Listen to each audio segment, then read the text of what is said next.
یزید بن معاویہ تاریخ اسلام کا وہ بدترین شخص ہے جس کے ہاتھ اہل بیت رسول کے خون سے رنگے ہیں۔ اس کی سیاہ شخصیت اور کارنامے اسے فرعون، نمرود اور قارون کی صف میں کھڑا کر دیتے ہیں، جن کا انجام آخرت میں بھیانک ترین اور باعث عبرت ہوگا۔ اس نے مدینہ میں فساد مچایا، کعبے کو نذر آتش کیا اور سینکڑوں صحابہ کو اپنی بیعت توڑنے کی وجہ سے شہید کیا۔ لیکن اس کا بدترین کارنامہ امام عالی مقام حضرت حسین ابن علی اور اہل بیت رسول کو شہید کرنا ہے۔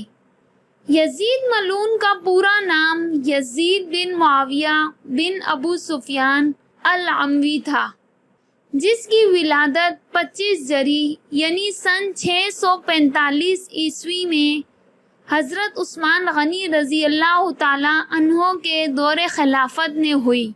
یزید کی ماں میسون ایک عیسائی عورت تھی جس کا تعلق شام کے کلبیہ قبیلے سے تھا۔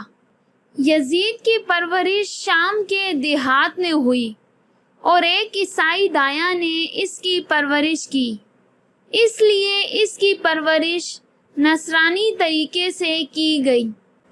جب سن 60 ہجری میں حضرت معاویہ ابن ابو سفیان نے امیر المؤمنین علی رضی اللہ تعالی عنہ سے بغاوت کر کے شام میں بنو امیہ حکومت کی بنیاد رکھی تو اس وقت یزید نوجوان تھا، لہٰذا حضرت معاویہ یزید ملعون کو اپنے بعد حاکم بنانے کی کوشش میں لگ گئے، اور پھر صلح حسن کے بعد جب پوری اسلامی حکومت معاویہ ابن ابو سفیان کے ہاتھوں آئی تو انہوں نے شام، عراق، مصر اور حرم میں اپنے حمایتیوں کے ذریعے خطبوں میں یزید کا نام لینے کا حکم دیا، نیز تلوار کی زور اور دیناروں کی تھیلیوں کے ذریعے گورنروں اور سپہ سالاروں کو بھی یزید کا حمایتی بنایا گیا۔ امام حسین علیہ السلام کے ساتھ کی جانے والی شرائط کو توڑ دیا گیا۔ سن 60 ہجری میں نبی صلی اللہ علیہ وسلم کی پیشن گوئی کے مطابق یزید تخت نشین ہوتا ہے اور تاریخ اسلام کا ایک سیاہ باب کھل جاتا ہے۔ کچھ اصحاب رسول یزید کی بیعت سے صریح طور پر انکار کر دیتے ہیں، جن میں اس وقت کے سب سے افضل شخص اور نواسۂ رسول حضرت حسین ابن علی بھی شامل تھے۔ یزید کو اس بات کا بہت زیادہ اندیشہ تھا کہ کہیں اسلامی حکومت کے اندر بغاوت نہ پھوٹ پڑے اور لوگ حضرت حسین ابن علی کو اپنا رہنما بنا کر اس سے خروج نہ کر دیں۔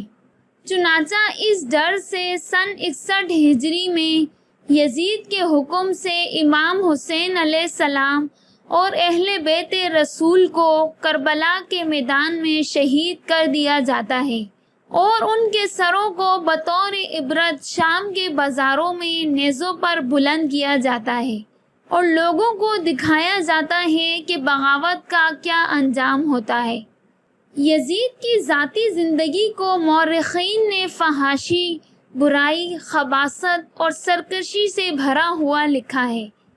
امام طبری نے نقل کیا ہے کہ صحابی رسول حضرت عبداللہ ابن حنظلہ رضی اللہ تعالی عنہ اور اصحاب کی ایک جماعت نے جب یزید کے متعلق معلومات کی اور اس کے دربار پہنچے تو اسے ایک سرکش حاکم پایا۔ لہٰذا حضرت عبداللہ ابن حنظلہ کہتے ہیں کہ خدا کی قسم ہم یزید کے دربار سے اس حال میں باہر نکلے کہ ہمیں آسمان سے پتھر برسنے کا خوف تھا۔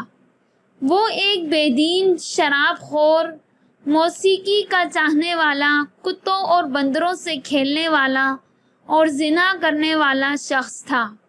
علامہ مسعودی لکھتے ہیں کہ یزید کی زندگی فرعون کی مثل تھی۔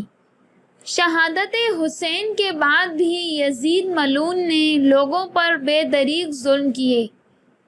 جب مدینہ والوں نے اس کی بیعت توڑی تو اس نے شامی لشکر کو مدینہ بھیجا اور مدینہ کو 3 دنوں کے لیے سپاہیوں پر حلال کر دیا۔ ان 3 دنوں میں سپاہیوں نے مدینہ والوں پر مسلسل ظلم کیے، صحابہ کرام کو قتل کیا، لوگوں کے مال لوٹے، عورتوں کے ساتھ زنا کیا اور مسجد نبوی میں اپنے گھوڑے باندھے۔ پھر 63 ہجری کے آخر میں جب حضرت عبداللہ ابن زبیر رضی اللہ تعالی عنہ نے مکہ میں اپنی امارت قائم کر لی تو یزید کے حکم سے شامی فوج نے مکہ پر چڑھائی کر دی اور حرم میں منجنیقے پھینکے، جس سے کعبہ میں آگ لگ گئی۔ بیت اللہ کی ایک دیوار بھی شہید ہو گئی۔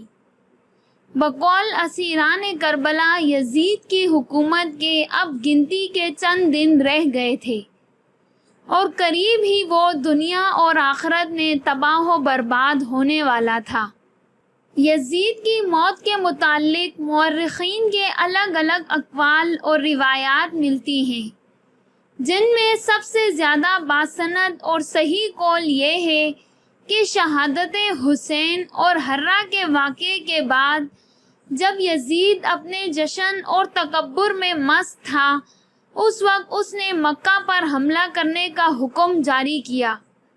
یہ سن 64 ہجری ربیع الاول کا مہینہ تھا۔ چند ہی دنوں میں وہ ایک موذی بیماری میں مبتلا ہو گیا۔ اس کے پیٹ میں خطرناک درد اٹھا، جس سے اس کی آنتیں سڑنے لگی اور ان میں کیڑے پیدا ہونے لگے۔ دمشق کے بڑے بڑے طبیبوں کو بلایا گیا، لیکن وہ اس بیماری سے یزید کو شفا یاب کرنے میں ناکام ہو گئے تھے، کیونکہ یہ اللہ کی طرف سے قہر تھا جو اسے قبر تک لے جانے والا تھا۔ آنتوں کے سڑنے کے بعد وہ بستر پر مچھلی کی طرح تڑپنے لگا اور اپنے بستر پر پاؤں مارتا تھا۔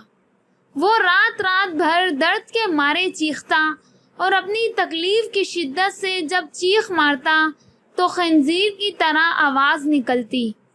اگر پانی پیتا تو حلق میں جا کر چھری چلنے جیسی تکلیف محسوس کرتا، اور نہ پیتا تو سینے میں آگ لگ جانے والی جلن محسوس کرتا۔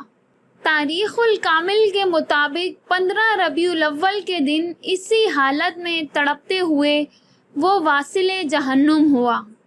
جب اس کے درباری اس کے قریب گئے تو یزید کی لاش سے بھیانک بدبو آنے لگی، جس سے لوگ دور بھاگنے لگے۔